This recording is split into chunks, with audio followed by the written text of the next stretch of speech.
Hi, my name is Karen McCrimmon, and I'm really pleased to be able to join you today. I now being in politics as a member of Parliament for my riding in Canada-Carleton, but it started a long, long time ago, and I joined the military for the first time in 1975 as a reservist, and before that I'd been in cadets. So I have a long history, and I really and truly believe that the 31 years I spent in the military was actually preparing me for the work that I do today. And when I know what it takes to have a family in the military, what spouses. I can tell you some stories about my husband along the way and my kids, and I know that we have so much to offer this country. Military families, we've learned so much, we've seen so much, and we know that it's all about service and that it's all about leadership and that it's all about looking after each other. So I'm really pleased to be part of this program here today.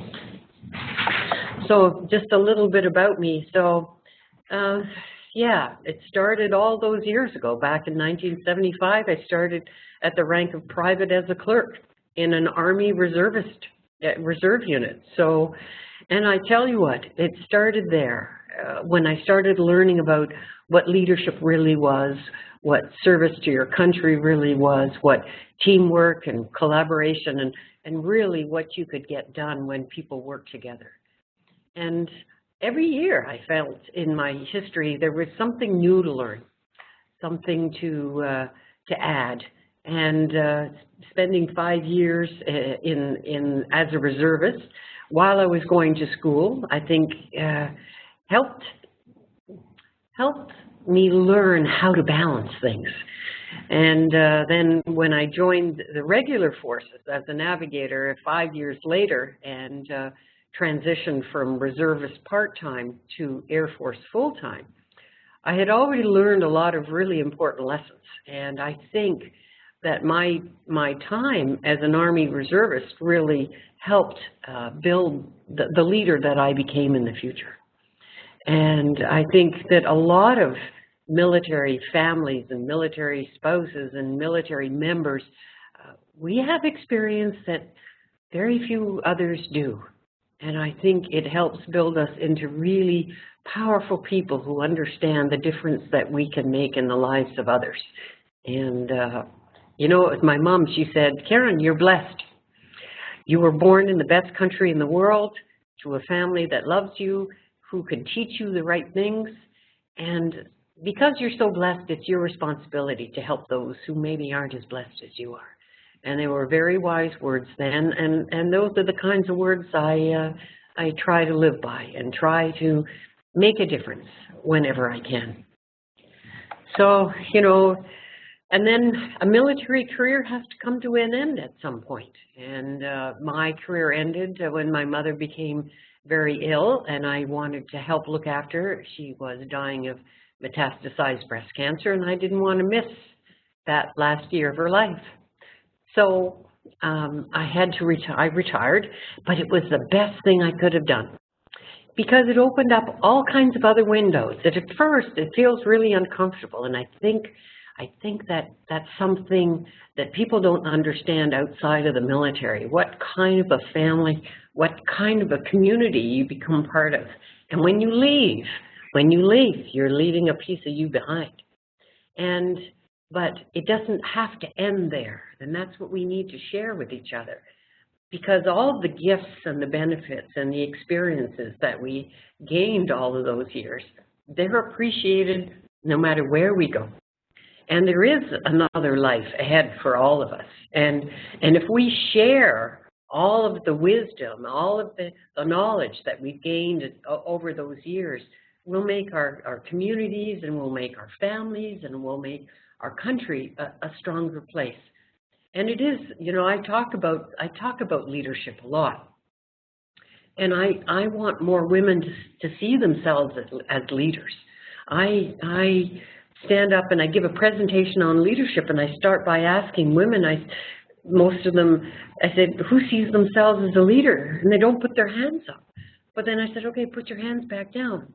Now I want you to put your hands up and keep them up. When I ask, how many of you are parents? How many of you are mothers?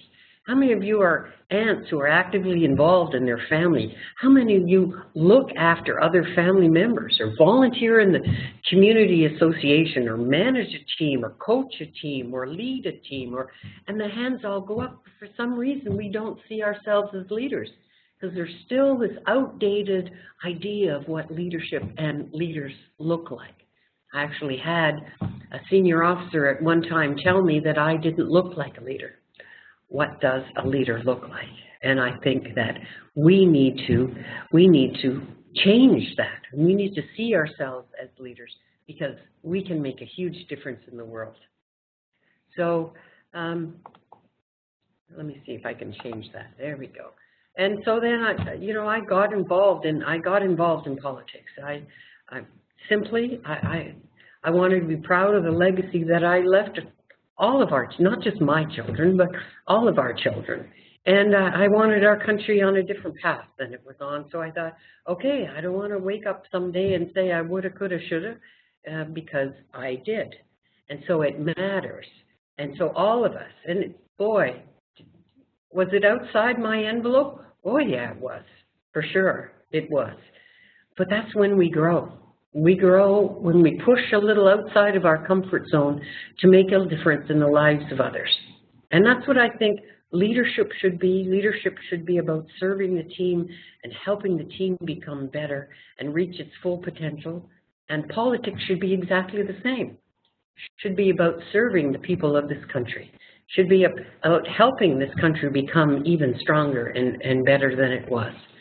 So, and as I started with, I think that where I am now, that due to the 31 years of experience I had in the military, it puts me in a good place to help make that difference, to help build a stronger country, to help build a country that understands that the impact you have on other people's lives really matter. When I talk about Canadians, I say we have an open mind and a big heart and ready hands to help, because we know it's not about me, it's about all of us, and we're all in this together. So thank you for the opportunity to share this with you today. I'll look forward to answering any questions I have, and I just wanted you to know that it's a real privilege for me to be here today and to acknowledge that we need to celebrate women leadership.